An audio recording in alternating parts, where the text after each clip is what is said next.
How's it going, everybody? I just walked in the door, just got home from class, and I had a package in the mail today. That one was from Mr. Earl of Suave, and wow, I'm going to show you that in a second. But first, this is a thank you note to Andreas and Mr. Earl of Suave. As you know, I won the contest for the Jap Rock Sampler by Julian Cope here from Mr. Andreas, the Grecian Thunder. I haven't cracked it open yet. I'm going to crack it open. I'm reading another book right now, and I can't read more than one book at a time. I'm almost finished with it. It's a Richard Dawkins book. It's a long story. Anyway, I'm going to read this next. I'm excited about it. And he also sent me this really cool card because I sent him a message saying, I was having a really crappy day, and then I came home and I discovered that I won this contest, and it brightened up my day. And he sent me this card with the word janky on it, which is a definition of undesirable, intensely repellent, or unpleasant person. People on reality television are often janky. Of inferior quality, worthless, not up to standards, junky, dilapidated, weird, inappropriate, tacky, unstylish, badly put together, janked up, tacky, messy, out of control, jankety, in extreme disrepair or state. So it says, Aaron, congratulations. Glad I can brighten up a janky day. This book rules. Hugs and kisses, that's the most important part. The Grecian Thunder, Andreas, or the Grecian Thunder. Here it is. Thank you very much. I'm excited to get started on this book here. I browsed through it already. I looked at some of the pictures and things, and some of the album covers they have in here, which are pretty cool. I'm looking forward to it. So thank you very much, Andreas. And, like I said, I just got home from class, and there was a package waiting for me. I was like, oh, great, this must be the record or something Earl Suave sent me. And I picked it up. Yeah, I already opened it up, but here's the box that it came in. It's pretty heavy duty, and it was really heavy, and I was like, what the heck's in here? So I opened her up, and then what did I see staring at me? Well, first and foremost, this is what I saw. So it looked like an LP, right? But just a single LP. I was like, wait a minute, this is really, really heavy. And then I kind of flipped it over, and I looked at the label. It says Nirvana, Nevermind, 20th Anniversary Deluxe Edition. So this is 4 LPs. The original album, remastered, of course. Here, let me read you what this entails. 4 LPs on a 180-gram vinyl, 40 tracks, plus and 13 unreleased recordings, expanded artwork with unreleased photos, remastered original album, and all B-sides. Complete album demos from Smart Studio sessions and the boombox rehearsals. So look at this. Nirvana's Nevermind 20th Anniversary Edition. Look at how thick that spine is to hold 4 LPs from Mr. Suave. I can't believe it. I am in, like, 90s grunge heaven, man. This is my youth right here on these LPs. There's one. I'm going to continue to go through it. And they're all, where was this pressed? I can't tell you where they were pressed off the top of my head. Okay, here is LP1, which is the original album remastered. The original album, okay? LP2, let's take a peek here. Try and get her as fast as I can here. The B-sides. So these are the complete B-sides for all the singles that were released off this album. Let me read you some of them here.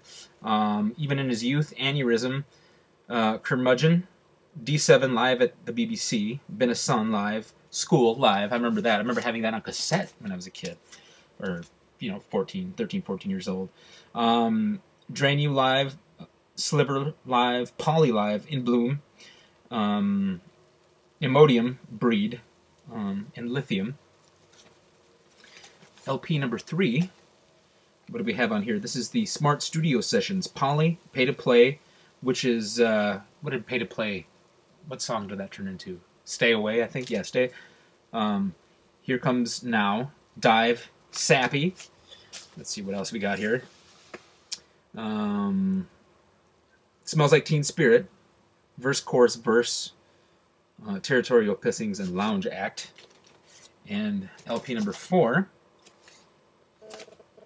this is the boombox rehearsals. Come As You Are, Old Age, Something in the Way, On a Plane.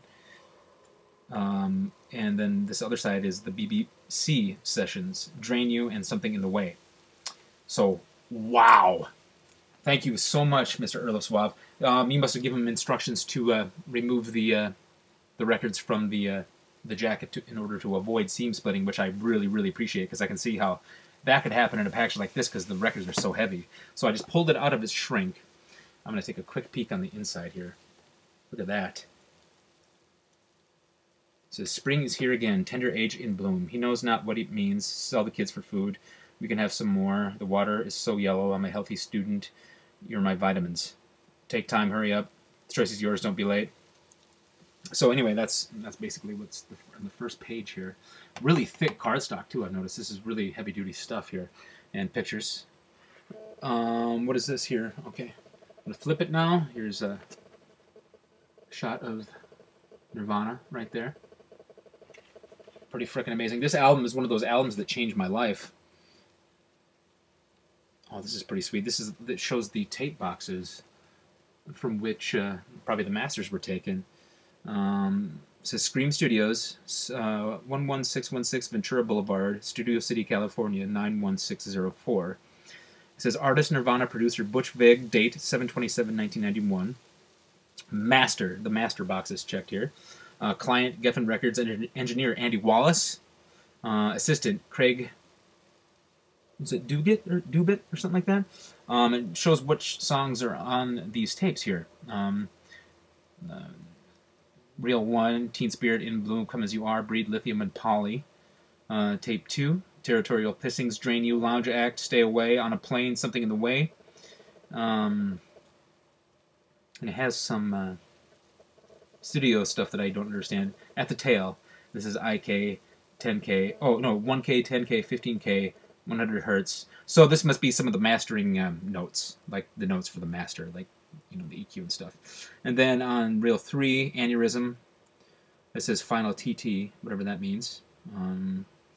Even in his youth. And then Endless Nameless. Ah!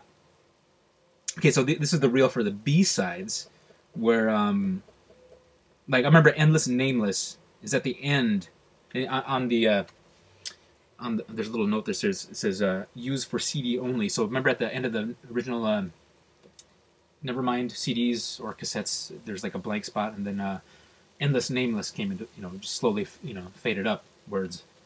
That is pretty freaking sweet. Man. Wow! This is so awesome, Mr. Suave. I don't know how to say thank you. This is just so amazing. This is the last thing I was expecting. I thought maybe you were going to send me, like, I don't know, like a, you know, like just a single LP that, you know, something that, but this is definitely, like you said, Earl of Suave approved, and yes, this is greatly appreciated. So thank you very much, man. Look at that. I mean, this is just, this is going to make it, it's going to be one of the jewels in my vinyl collection. This is just so awesome. And, man, like I said, you know, karma, you know what I mean? Good karma is coming your way, man. Wow. Oh, and look at, it also says previously unreleased, like the BBC sessions and Something in the Way. In Bloom, Imodium, Breed, Lithium. I mean, like, there's words can't say enough how much this album changed my life in a time. Let me just sum it up real fast.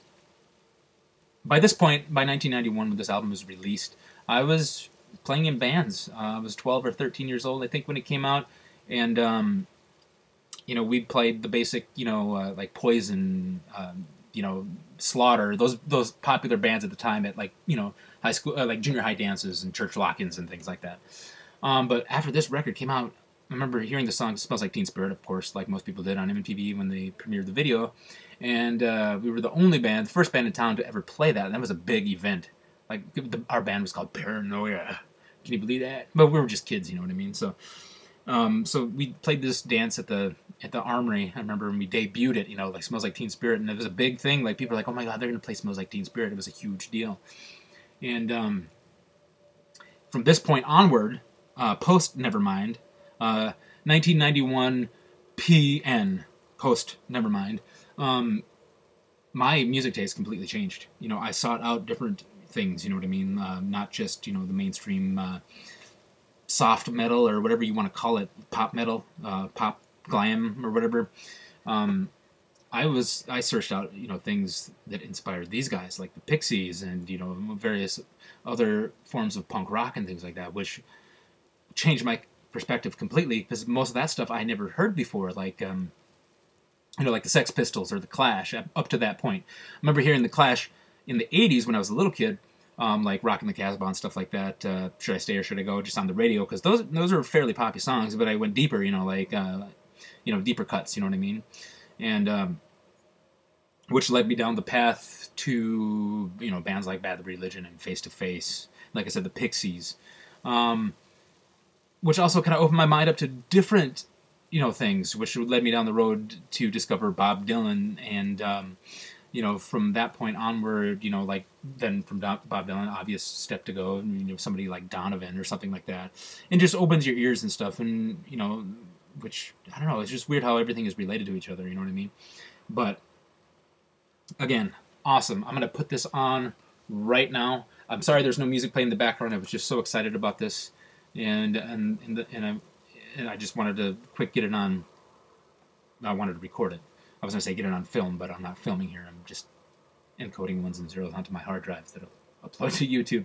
Anyway, I'm going to put this on right now. And man, Earl, thank you. Thank you very much. Thank you. Wow. Just unbelievable. Unbelievable. Last thing in the world I was expecting. And yeah, I don't think anybody in the vinyl community has this yet. So there's always a first for everything, for something, I guess. So there it is right there, man. Thank you, Earl Suave. Thank you again, Grecian Thunder, Andreas, Jimmy, Andreas. You guys are the men.